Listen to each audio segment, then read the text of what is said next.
And thank you to everyone for joining us for this second presentation in the speaker series. My name is Tram Nguyen, and I'm the University of Washington's 2022 Fulbright Canada Chair in Arctic Studies. So I'm really excited to be engaged in this series as well as the Arctic 401 course. This presentation is sponsored by the Canadian Studies Center in the Jackson School of International Studies at the university, and it's supported through the Global Innovations Grant from the UW Office of Global Affairs. So this talk will be taped, as Marian mentioned, and become part of the Canadian Studies Center's Arctic and International Relations series and posted on our website. It's my pleasure to introduce our second talk entitled Considering the Cost, Settler Involvement in Arctic Research and Employment, and is going to be presented by my great colleague, Dr. Patricia Johnston, who is a Banting postdoctoral fellow with the Canadian Studies Center. And Patricia has worked throughout the Arctic and Northern Canada for the last 15 years. As a critical theorist, her research interests focus on community-based research in relation to social, cultural, and economic impacts on policy, on Inuit children and families in Nunavut, Indigenous governance, gender, labor, and exclusion, traditional knowledge, and the perpetuation of colonial institutions over time in the Arctic. So without further ado, I want to pass it on to Patricia. Thank you, Tram. Thank you, Marian, for organizing this. And hello, everybody. Nice to meet you. I know all I see is everyone's names. So by all means, if you do feel like just having a bit more of an informal chat over the course of the hour, flick on your camera and or your video if you'd like to. And if not, just holler, stick up hand and however you want to ask questions, please do so. I'm thrilled to be a part of this. I'm a white settler, and I'm a Canadian, and I live in Canada. I live on the unceded and traditional territories of this Nunavut and the Stuttsminus First Nations, as well as the many other Coast Salish peoples who have lived here since time immemorial. But as Tram had said, a lot of my work really does focus on the perpetuation of colonialism over time. Specifically, I work with Arctic Indigenous communities, so Arctic Inuit in Canada, primarily, to address health and social disparities. And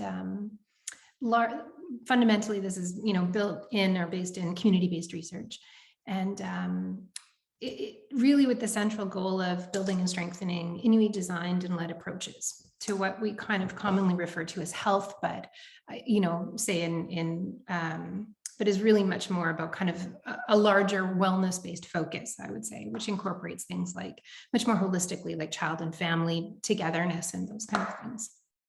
So I thought I would begin by telling you a little bit about how I came to work in the Arctic, especially as a white woman, because I think that really, I think it really structures where my work has come and gone or is going. And I think it's also an important part of me. I'm a social worker. So to begin, well, I started working in the downtown core of Vancouver, BC, in Canada, and I started in child protection, as many social workers do, particularly those that are not from. A lot of people end up coming to social work with, backpacks, I refer to them as, or a bit of baggage. So because I wasn't a financially well-off student, I sought out the job that would probably pay me the most, and that was child protection at the time when I graduated. And I started working in the downtown core, and I started feeling like life in that world. I knew I didn't want to do that. I knew I didn't want to kind of be part of this larger conveyor belt where families went from one portion of a system to the other, and I would make relationships, and then the families would move on to the next stage. So I knew I needed some greater level of connection and relationship with people in that work. And at the same time, I happened to be drowning in a student loan debt. So I saw a job, and the job ultimately changed my life, and it was to become a social worker in an Arctic community. And I know this kind of positioned me somewhere in between mercenary and missionary, is often described about those who end up going north. But it put me on the plane, and I ended up in the high Arctic in a community called Ulahuktuk. And I wonder, maybe I can just quickly share the screen to tell you what where I'm referring to on a map. But Here we go. I should have had that ready for you. I'm sorry. This was a huge experience for me, because not only was I not, familiar really with the North, I was really, well, I should begin with a few things here. I'll show you the map so that you have a sense of where I'm talking about. So coming from, if I pull this map up, can you all see, not the ads that are playing in the background, but if you can see, this is the Northwest Territories. You can see this is the 60th parallel that runs along here up to the top where you see Bathurst Island. I was over here on Victoria Island in the center, where the island is actually cut in half geographically by a line that separates Nunavut from the Northwest Territories. And where the second kind of inlet goes in is where I ended up. And the distance between that and Vancouver is tremendous. It's in the high Arctic at the time. I mean, and it was cold, to put it mildly, but it was a huge experience for somebody who was in their early 20s, had very limited life experience, and thought a lot. I thought a lot probably of myself as well at the time, because I had just finished, my second degree, which was my social work degree. But well, I started off in Nunavut and I stayed there for almost 2 years. I then moved over to Nunavut, and I ended up working in over, I think, 10 communities in Arctic Canada over the next, I don't know, 6 years or so. While I lived in Nunavut permanently, for that period of 2 years, I then, all my other employment was largely kind of fly in, fly out. So I've had kind of a really kind of wide Arctic experience, I guess, in that sense. And I guess I really thought I was bringing something, and not that, I don't want to say that I didn't bring something, but I really thought that I was bringing a social work education with me and what I thought were really strong skills. And perhaps maybe I did to some extent, but upon arriving in the Arctic, I really almost immediately came to realize just how totally insufficient my education and my training was to that point. And I didn't understand really what it meant to be white. And really what is meant by white privilege. I didn't understand colonialism at its core and what it's really about and what it looks like in practice, when I think that, living in a rather like diverse and urban environment can kind of create a bit of a sheltering from from the visual, I guess. And the experience ultimately was a masterclass in whiteness, and in racism and colonialism, but perhaps mostly in disparity, I suppose.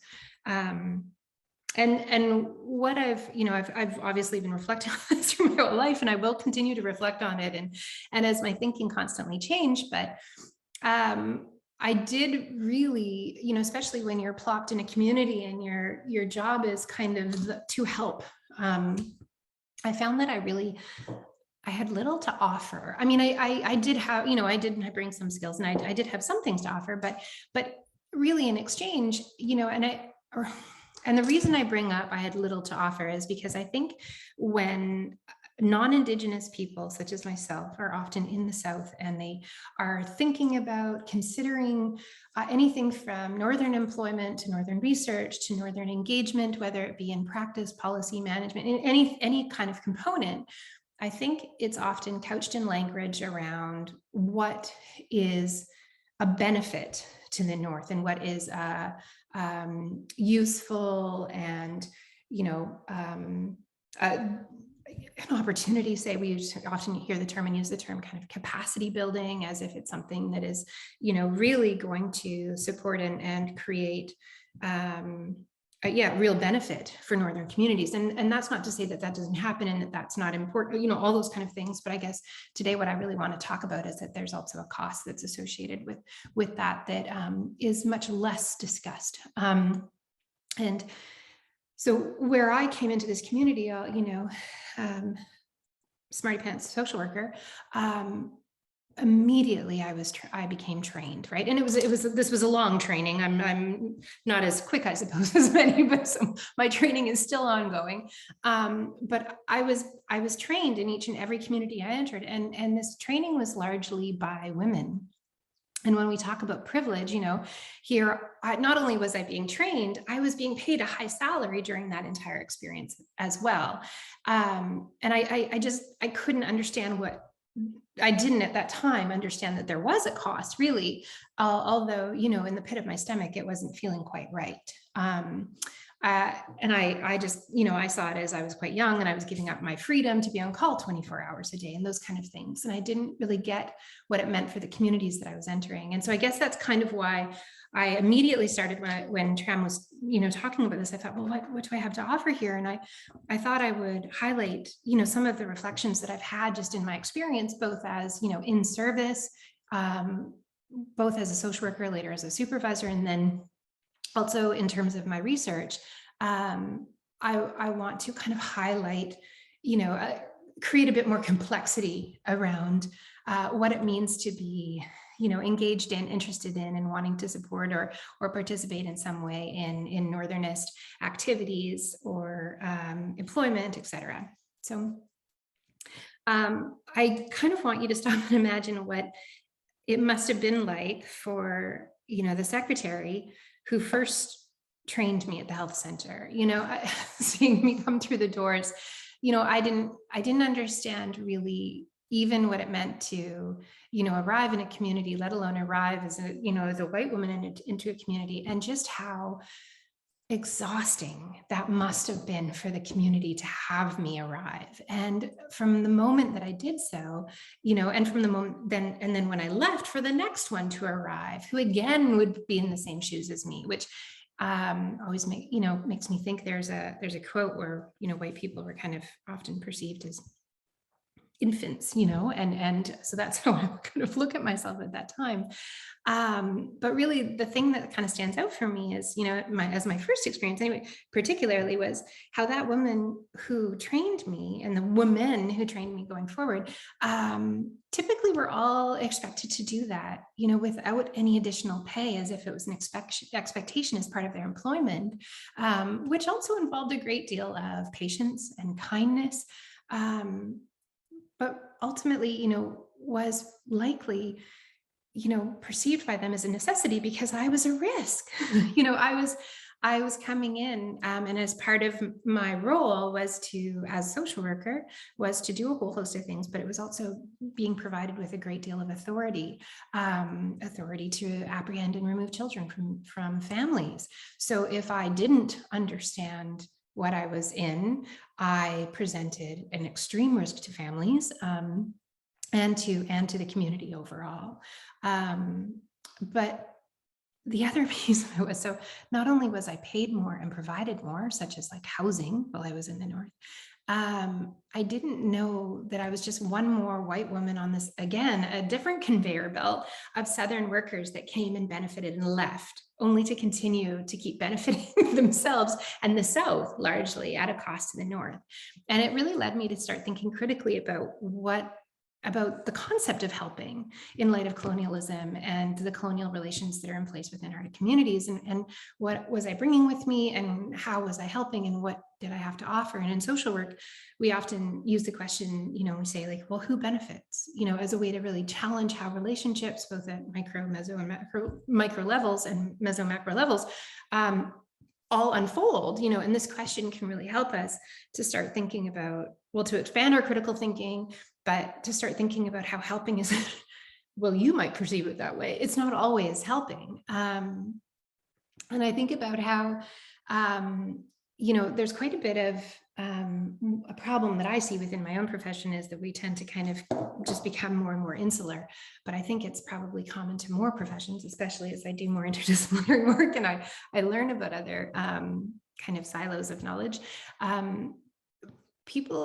Social workers that often arrive in the North, but even, many others often refer to it as being, as culture shock when they arrive in the North. And they describe their experiences in that light, and they often describe, how their response to the situations that they encounter in that light. And while that might be a part of it to some extent, I think about how, as the world becomes smaller and people engage with different cultures more commonly, now than it was. This isn't the 1950s where, a plane trip was a really, big deal. Many people get on planes all the time and experience different parts of the world and the cultures that are there. And I think instead it's probably better described as not culture shock, but colonial shock. I think many people are just unaware of the extent of the colonial relations and prevalence and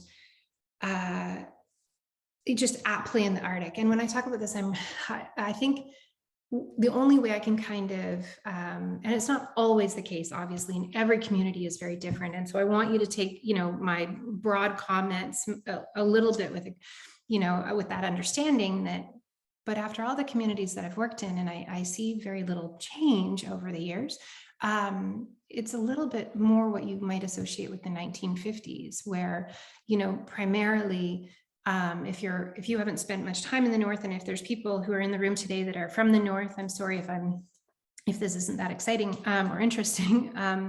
But for those non-Indigenous people who haven't spent time in the Arctic, typically the decision-making power rests within hands typically that are Colonna. So people who are white or Southern, not from the North, typically not Inuit. And that is not always the case. But I do want to highlight, like, every community is so different. Some communities have, much more power is held by Inuit than in other communities. And just to kind of give you a sense of the difference between the communities, I always use distance as a proxy for difference, in the sense that the community of Sanikiluaq, all the way up to the community of Grise Fiord, is ultimately almost the distance between Los Angeles and New York City. So if that kind of gives you a sense of just how far and potentially how different the culture and community and experience in each community can be. But I go back to this piece about kind of colonial shock, and I think one thing that's often lost in this shock for those who are non-Indigenous or settlers who arrive in the North is that they play a role in that arrangement, in those relations. So arriving in the Arctic, if you are a settler, you're a non-Indigenous settler who comes to live or work or participate in some level of research or engagement, you are playing a role in that by way of your existence. And even for those outside of the North, again, you're still playing a role too. So what this means is that really, how do you think about that then? Well, it means that your involvement, your work, your presence, there's nothing benign about that, right? It is not neutral on any level, and there are costs to it. So as a little bit of background, I always think it's important that you kind of also know that the territory's population in Nunavut, and I use Nunavut as an example because I think it's a tidy example in the sense that all the communities are accessible only by plane. 85% of the population of the whole territory, I mean, the Northwest Territories is very different, Nunavut is very different, et cetera. And if we, if you go over obviously into Alaska, that's a very different situation as well. But in Nunavut, here, 85% of the population is Inuit, and the state's employment, so the government employment since 1999 has really never risen above, for the number of Inuit beneficiaries has never risen above about 51% in all that time. And that really, I mean, and unfortunately, that many of the positions held by Inuit are often in administrative positions and that kind of thing. And it really kind of renders true that people from the South, and when Inuit complain that people from the South are ultimately now making decisions and dictating what Inuit can and can't do, it really does kind of, highlight the validity in that, right? And these these, as an example, these continue to reproduce significant these relations in place. This just as an as a form of employment, if you just took it at that, it reproduces significant forms of inequality just based on income alone. In fact, there is the largest differential of income between two ethnic groups anywhere in the country exists within this territory. So one point I always like to make is that this really inequitable dispersal of money, but also kind of that state-sanctioned power that divides Inuit and Colonna is really created and yet sustained also through the marriage of capitalism with colonialism. And it's a relationship of reinforcement. And I think that it's really complex stuff, because even when I can say, okay, well, I refuse to benefit from my employment in the States or in the state employment while I'm in Nunavut. So I just can't do that anymore. Morally, I can't continue to take money. So I stopped working for the territory. What have I found? Well, I'm finding that, I continue to benefit by way of, the way that my career has moved. And here today, you see, I am still benefiting from this experience, right? Even by way of having this talk today. So it's not kind of a simple piece. This is really, it's how what we're talking about is kind of a rules of practice being intended to serve the interests of the colonizing culture is really what it comes down to. So it was one of kind of my, probably one of the most important critical lessons I really took about from being in the North, was also learning about the South, how it functions, how it serves the South and not the North. And a really prime example of that is the creation, obviously, of mining within the territories, but also research in the academic industry. I struggle with this, and I struggle with this a lot and regularly. And I think, that idea that everything that, we bring benefit, right? When it isn't set against cost, it might seem like, well, that you're not noticing all the ways in which Arctic communities have much to offer non-Indigenous peoples, not only by way, and I should say this, that I'm being, obviously, I think Arctic Indigenous communities have so much to offer everyone anyway, but I mean also by way of, socioeconomic opportunities, political those kind of things. And I think the piece that is kind of left out of that is that a lot of those benefits tend to be based in white supremacy. And I'm not wanting to talk about white hoods or anything here. I want you to know that that's not where I'm going. I'm talking instead about the socioeconomic, the legal, the political structures, the systems, the policies, all the practices that have evolved out of and from the privileging of white Western ways of doing things, and whiteness generally, and white epistemologies, and the many, many ways that whiteness is the overarching and universal operating system. And I only bring this up because I think about how Inuit were repeatedly told throughout history, and I believe still to this day, that Colonna, white people, have engaged in new and better ways of doing things. In social work, this was that white people raised babies different, like the way that they cared for children, the way that they taught, all those things, that they were better. And typically it was like favoring this kind of Christian white way of life. And this largely has, left many Inuit to experience a vast disconnection from their culture and from their land and from their communities, and et cetera. When we talk about employment particularly, but research as well, when we talk about that within the North, one thing that I think always needs to be pointed out is that Inuit face different challenges when it comes to employment due to its disconnection from Inuit cultural values that are associated with Inuit IQ. And so when you have a number of Colonna, you've got all these white people that come in with often not even fully explicit or a full understanding of the values and the norms and all the precepts, all the ways that they do things, that they don't even know that they do them. They they come in and they start to not only merge into a system that supports the status quo from wherever they're from, but they start to seek ways to promote rewards and seek ways to support themselves in what they're doing. So they find that the culture it can be reinforced moment to moment. And one thing, I often think about, one of the first places that I worked, I was sitting at the health center and a walrus was caught on the beach.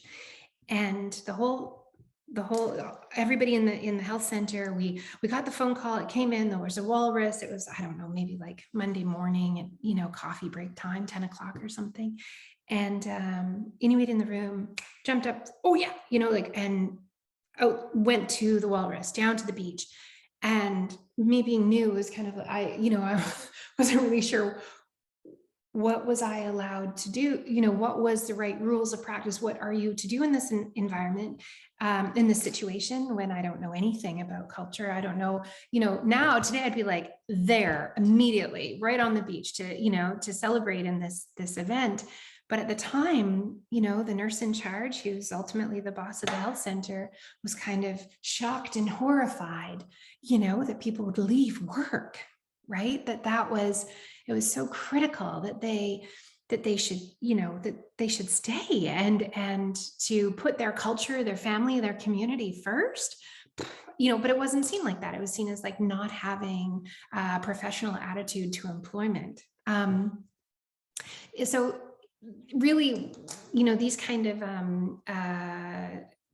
reinforcement of status quo, right? Like reinforcement of white culture.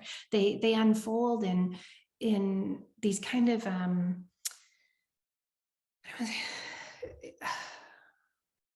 almost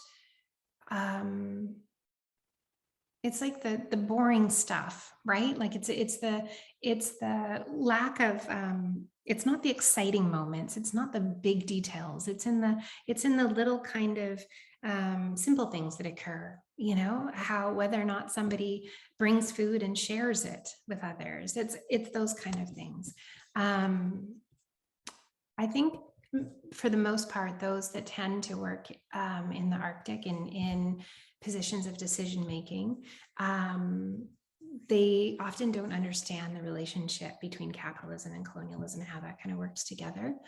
I think what I hear people say, and what I said myself until I started to think about it, because I didn't realize, when I would learn of someone's, immediate difficulties, say, the inability to feed one's family that night,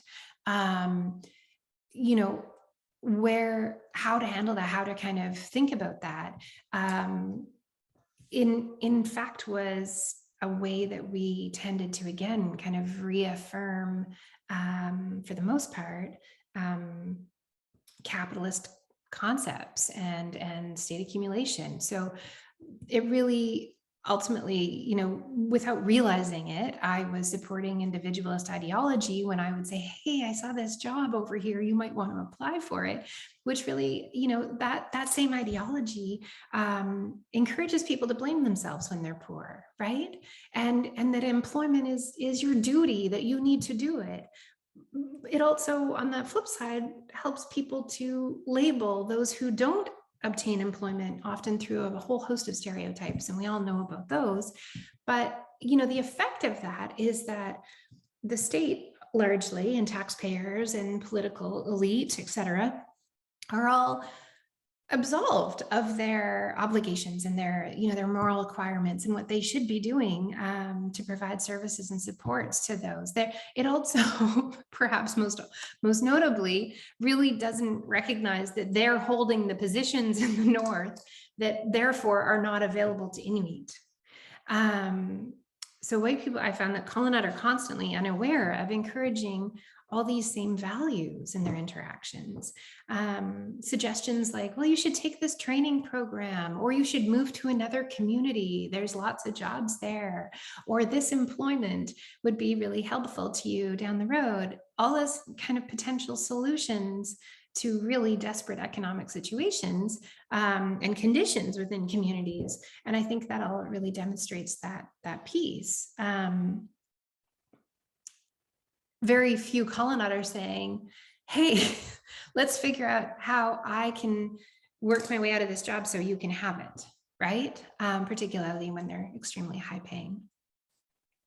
I think, there are a whole host of other issues that arise that are kind of linked to that. And one really is that, when we see high rates of violence and we see, issues associated with, the medical models concept of health. So things, we tend to hear a lot of kind of individualized interventions are suggested as well, like personal treatment plans. So things like, well, if there was A&D treatment plans for people, which, and this is perhaps my more political stance, but that, really help families to accept and manage their poverty, right?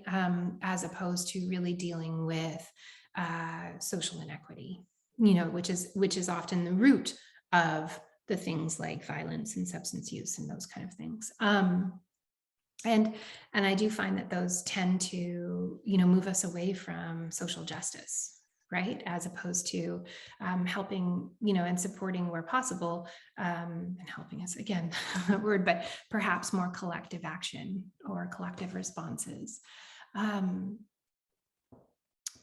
I have thought about,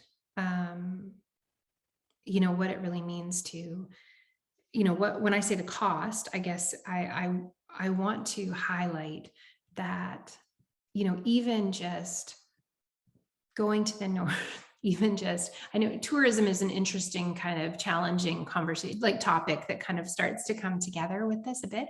But when we talk about, if say a non-Indigenous person sees the job, such as myself, goes up north, what taking that job means, I thought I would just highlight a couple of the kind of key points. And one is that every job that is taken by a colonna means that it's then largely understood as a colonna position.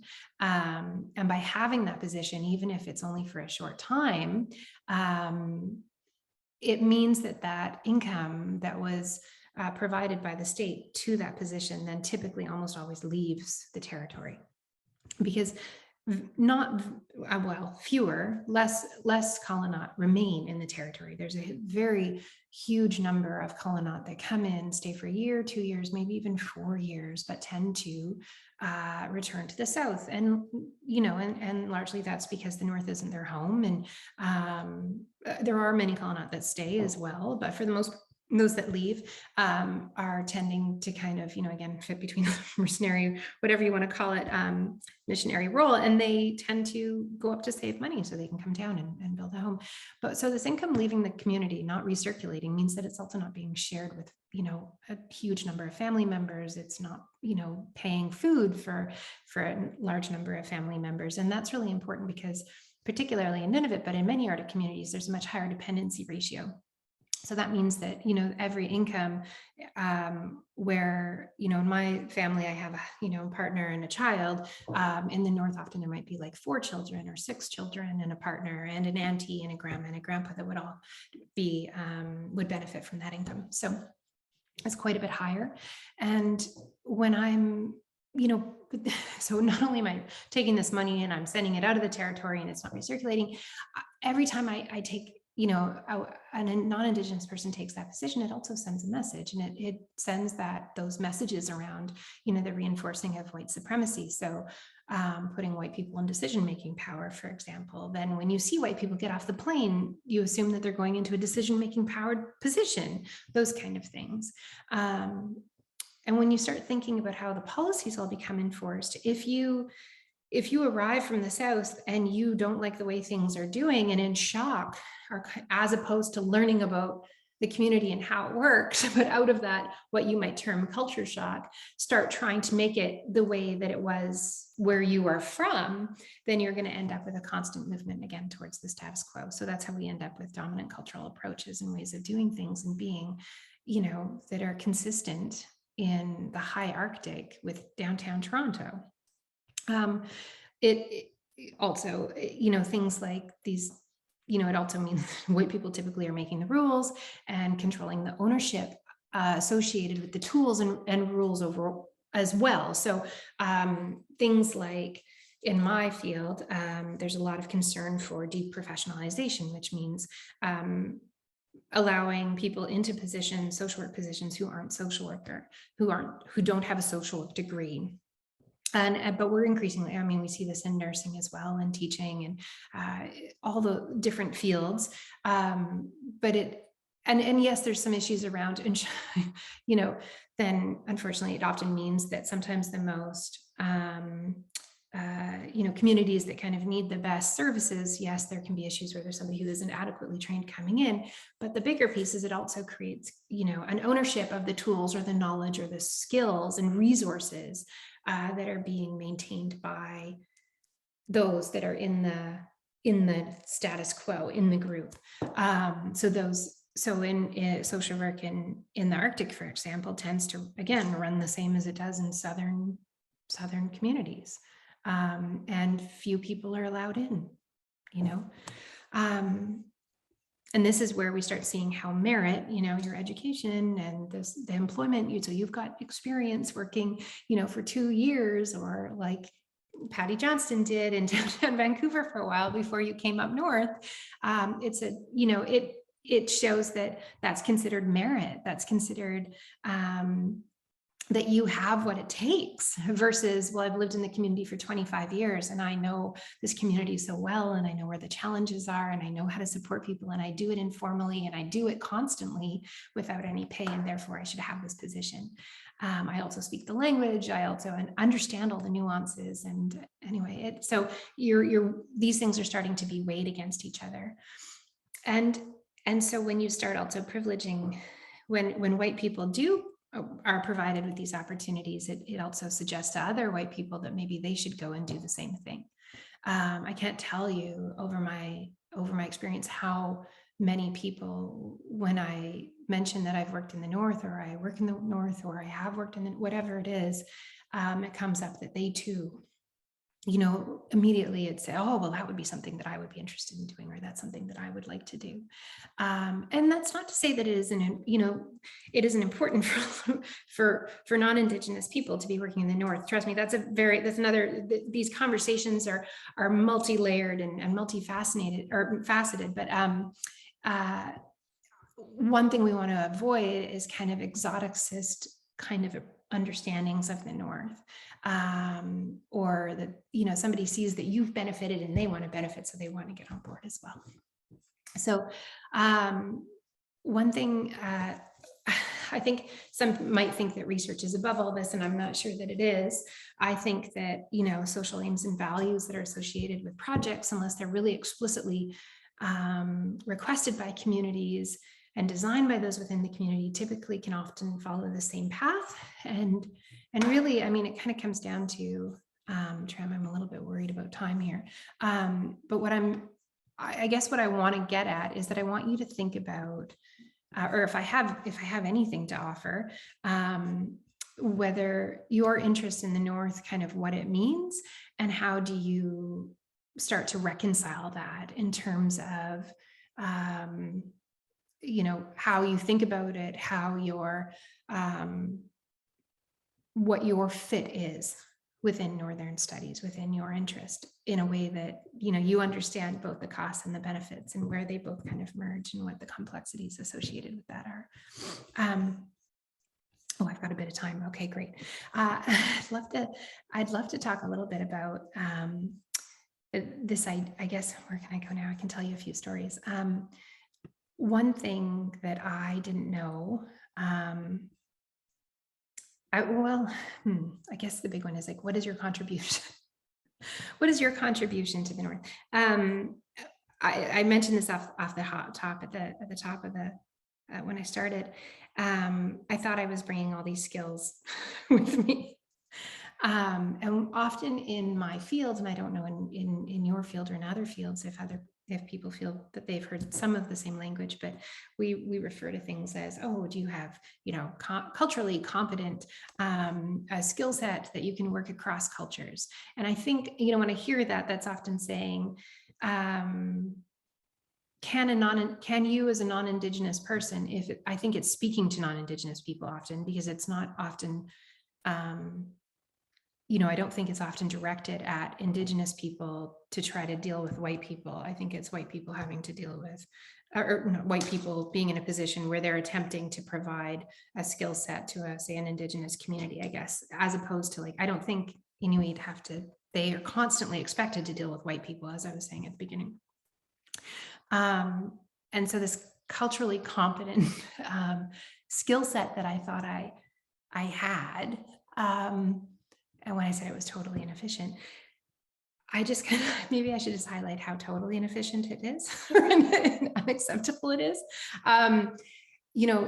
Here we can, you never really have a sense of, I think many of the professions, anybody who kind of works or does research in the North, there's a lot of overlap between that and kind of, development thinking. Often the Arctic in Canada is associated the same or understood the same as many third world countries. It's because of, the economic situation that families experience, or the range of challenges, honestly, the lack of employment, the violence, blah, blah, blah. But rarely, if you think that you're going in to fix or help versus going into, how do I say this? What the community has in terms of strengths, that isn't clearly and typically at the front of most people's brains, I guess. No, and when I say most, maybe I say many of the non-Indigenous peoples that I've met who have gone to work in the Arctic, I guess is the better way to state that. So instead, coming in with a bit of a deficit focused approach, where one thinks that they have the capacity to help and that they are quote unquote culturally competent because they've worked perhaps in a more diverse environment. Prior to that, that really doesn't mean anything if you can't if you can't even see how well something works, or if you can't even see how efficient something is, or if you can't even understand kind of the context overall. And I guess, one example is in some situations, like sending emails between communities, I'll often think about a white worker will think of something and say, oh yeah, that's really important. I'll send an email about it. And a week later, they'll get a response. And it might be oh, we could invite this person, needs a job and we have a job, and maybe we'll ask this person, we'll send an email and see if that works. That's the kind of the white way of doing something. Where in my experience in the North, there's a whole range of systems in place that are far more efficient than kind of the white system that's in place. So somebody will ask that person within 2 seconds and they'll have a response that won't take, a week, and the white way of doing it, which is totally an inefficient way of doing it. So that's kind of just one very small, simple example. Yeah, I think I don't know, Tram, I've kind of gone a little bit off track here, and I'm kind of gone a little bit off topic, and I've started kind of going backwards, but I guess, the only other piece, sorry, go ahead. It's okay. Just about 5 more minutes before we go into the Like Q&A. So you're doing very here. well. I'm worried that everybody in the room is like, where is she going? Well, such is life. No, I guess I perhaps just in summary, maybe that's where I'll go. Just in summary, because I do tend to be long-winded questions anyway. We can go to the questions, but to consider if you are engaged in Arctic research, or are considering it, or if you're engaged in Arctic employment, or you're considering it, to just spend a little bit of time to think about really what that means. I guess that's my only thought, my only kind of comment, and what I wanted to bring up here is just that it's a bit deeper and a bit more complex than simply saying, oh, I have this to bring and I'm going to help, and this research is really going to benefit the community, or in this job I'm going to be X, Y, and Z, because at the end of the day, that's that's really only like the tiniest portion of it, and not a full picture of what it means to, if you're a non-Indigenous person, to be there in the North. Yeah, as for an Indigenous person, I think there's a whole different conversation that may need to happen here that I'm not one that I can speak to, but I think it would be an interesting dialogue to have, particularly if you're moving from one Arctic community, say, for example, to another. I know that that has a whole host of other issues and kind of, ramifications and stuff associated with it, just from my experience of working with those who had. But it's something we really want to be, cognizant of, I guess. So I'll stop there. And if anyone has any questions, I'll try to be a bit more efficient and timely in my responses.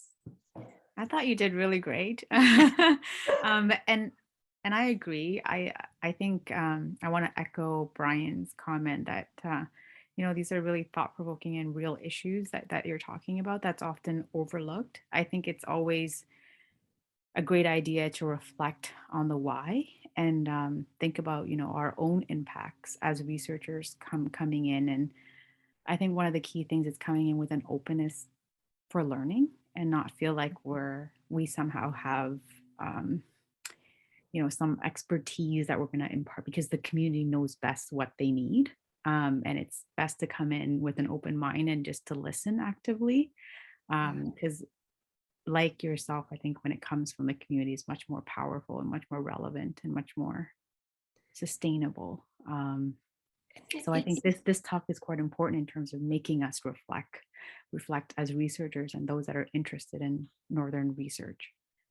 When we think about, you're right, like, I know we often do have a lot to offer, right? And the downside is, like I have something to offer by way of my access to funding. You know what I mean? Like again, it's like this, and if you follow the chain down through white supremacist kind of like structures, right? Like, so I get the access to like, and so I do, I also don't discount that. I mean, but I don't think anybody in the community is like also, wow, we really want somebody who can write a good abstract, like, like I'm highly aware that, what, the outcomes of our work, that what we end up, moving towards needs to be tangible, needs to be have a continuance, and we say benefit, these kind of like be of benefit, all those pieces, but it's it's not simple stuff, and I do feel that I reconcile it every single day, and I don't know if and this is it, is like reconciliation's a process, right? And a practice. You do it every single day. Like you can't, there is no avoiding this. There is no getting out of it. There's no, there's no way around, it's just straight through it. You have to every single day try to decide whether or not it feels that you are okay with what you're doing. I mean, we've talked about this term before, a number of times. It's a complicated process, but for researchers, but for anybody, honestly, anybody.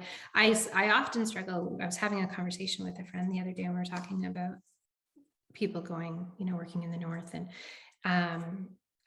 we tend to kind of want to work with other Northern researchers who have already been in the North, and spent a substantial amount of time there, because there's this little part of you that's nervous about anybody new starting. And then I spoke to this wonderful researcher and academic the other day, and she said, but who's going to pick up when we retire? There's got to be more coming in, and it's like,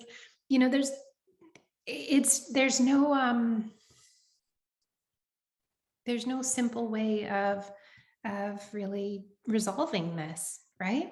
Aside from the obvious, which is, increase, social equity so that more Inuit and Indigenous students move through academic systems and come out the other end so that they can then support. But I mean, that again, it's playing within, the white status quo, and asking a lot, the cost of leaving your community, go to university, you know, adapt and adopt ultimately, you know, often, or bend in some way, shape, or form to white, you know, these white systems. I know there's many people that do it with wonderful resistance. You know, I saw a student who published their or completed their master's thesis in their Indigenous language. You know, there's a whole host of different ways that we see things change. But yeah, that's a much bigger conversation, perhaps for another day. Sorry, did anyone have any questions or anything they want to talk about? I missed a question here. Yeah, Sorry. can you hear me? I've just got a Yes, question. I hear you. I hear you. Please. Okay, that's great. As someone who's coming into this field more now, like as a young researcher, I'm just for context, I've about to start a PhD and establish links with researchers in the community. So like I'm going through like the ethical way of doing everything. But I was just, what really kind of struck me is when you were talking about like saying like reflecting on why you want to be there, and it's not enough to say that like the research will help you or like I want to help you, but I don't know, I know it's something deeper than that and I can feel that, but I don't really know how to articulate that, if that makes sense. Yeah, you know, it makes perfect sense. I've been trying to articulate it for 20 years. So yeah. I was just wondering if you had any like thoughts on that or ways to maybe frame those thoughts. Yeah. Yeah, I mean, I think, you know, like anything, like we end up, you kind of, if you're lucky, right? If we're lucky and if we're privileged and you get to move into a career or a life or a, you know, research, whatever it is, where you wake up and this is what you do and you want to call it your vocation or your calling, or, you know, like you just naturally move towards it. I remember being in school and you know, being in certain courses that I would fall asleep and wake up with binder marks on my face. Like that was not for me, you know? And then I found what I found, and I have now, you know, I can wake up in the middle of the night and want to write. I want to live and eat and breathe this. It gives me meaning. It moves me, you know. Is that right though? You know, is that, I'm not sure. Yeah, it's something again that you have to kind of work out for yourself. Like the one thing that I have kind of come to is that, like I was saying, like I have learned, you know, how to write an abstract.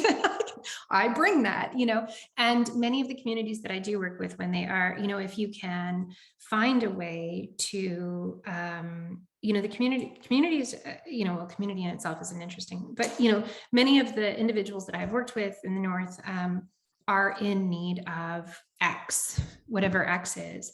And if you have a skill base that can support them to get X, and that is, you know, something that you can do in a way that is, you know, moving in a way that supports their goals and their needs, and that they can lead it and they can drive it. And you are like, I think it really, when I think about our role, right? Like, there's so many different kinds of researchers, but, you know, if you can and find a way where partnership is really built in, I think then that's a lovely thing. The downside is the academic system isn't set up that way. You know, like for example, I have to write a proposal largely that will get funded, and then, you know, that says, oh, we're going to do all of these things, only to really kind of I have to say that's what we're doing, right? As opposed to what the community. And so just because of the way it's organized. So then, you know, making sure that you can later on go back and say, okay, well, how are we really going to do it? What really is the need? What are we, you know, how can I support you? It's a different position than I think how our education system functions in terms of, you know, but it's ultimately kind of like bridging, you know, what you learn in terms of your research courses, right, with what actually works in reality when you have meaningful relationships with individuals, you know. And so when you can bring those together, it doesn't mean it's at all easy. Thank you. Yeah, you're welcome. Good luck. That's exciting. I wish. Well, no, I don't wish. I wish to some extent, though, that I had, when I started my PhD, that I had sat with the community and said, I mean, and I did kind of for the 10 years leading up to it. What do you want? I said, we don't want social workers taking our kids away anymore. We want to be in charge. And that was where my PhD went, but I wish that we had made it, like we had sat together and said, what do you really want this to do for you right now? Like, how can I make sure that this isn't just structured by my way of my committee? I want this to be more structured by way of what you as an organization, want to see. Yeah. Anybody else? I'm sorry. These are some long-winded answers. Great question, by the way.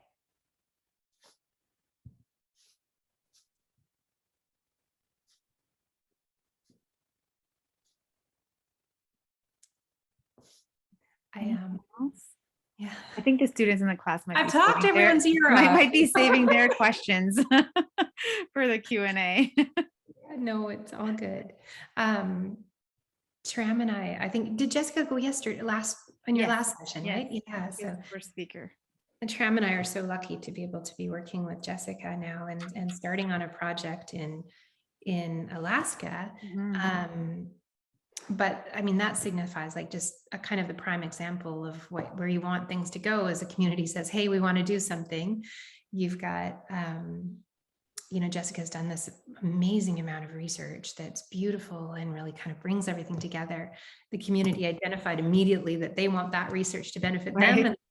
And so we just get to come in and say, well, how can we help kind of coordinate and collaborate so that this can? I mean, it's kind of the dream, right? Dream project, really, and coming from the community means so much. Doing something that is going to be of value and hopefully sustained by the community as well. So, I see Brian. Go ahead, Brian. Hi, Brian. I can't hear you. Can you hear us?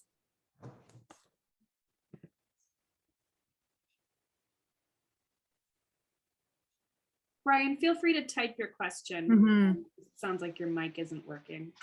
Oh, is this your question that's in the chat? Sorry, Brian, I didn't. How about now? Can you hear me now? Yes. Yes, Brian. my Bluetooth wigged out just as I raised my hand. No, a couple things I was just going to mention as observation is being raised in a rural Indigenous community in Alaska, and I've been in Alaska my whole life, but also coming from outside the community, as far as my ancestry goes. You raised some interesting points, and one of the observations that I have is that you definitely have your eyes wide open as you come in. So being able to come back to the outside and give these observations about how important it is to consider these things like the economic impact of people coming in. And sometimes there's a need for people to come in because there may be a community that doesn't have the specialty that's necessary, but then modifying what the need is so that people can actually carry that out it locally is important. So there's definitely a place for that. And of course, the message that you carry with you now for the past 20 years is an important message to give really to the outside world, if you will.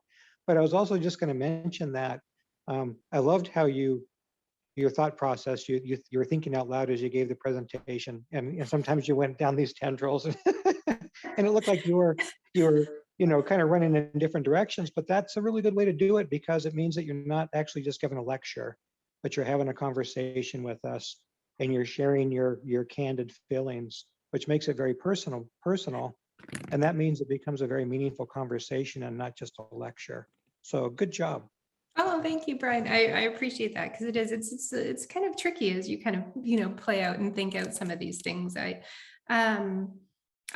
appreciate the position like that you have some experience, a great deal of experience, living and growing up, I think, I just imagine that you also have watched a lot of white people come into communities and, over your experience as well. Right. And you're right. Sometimes, when special skills are needed, the other piece that I often think about is like, who's requesting them? You know, like the state in, like the government in Canada, like our within Nunavut, there's the government, and then the Northwest is a bit different, but say within Nunavut, you know, the people within the territory overall, over and over and over and over and over again, have like fundamentally said that they want something restructured. And yet the government has been putting all of their resources into just, and they refer to it as keeping the ship afloat. I've heard it. I went and did research, and then 10 years later, I came back and did more, and they said the exact same thing. We're just keeping the ship afloat. And they weren't able to ever kind of see beyond the conveyor belt of bringing people in and filling that gap, right? Like, well, we have this position and we're going to fill it with this special skill or merit, you know, associated with whatever that somebody got somewhere else that isn't apparently, you know, available within the community.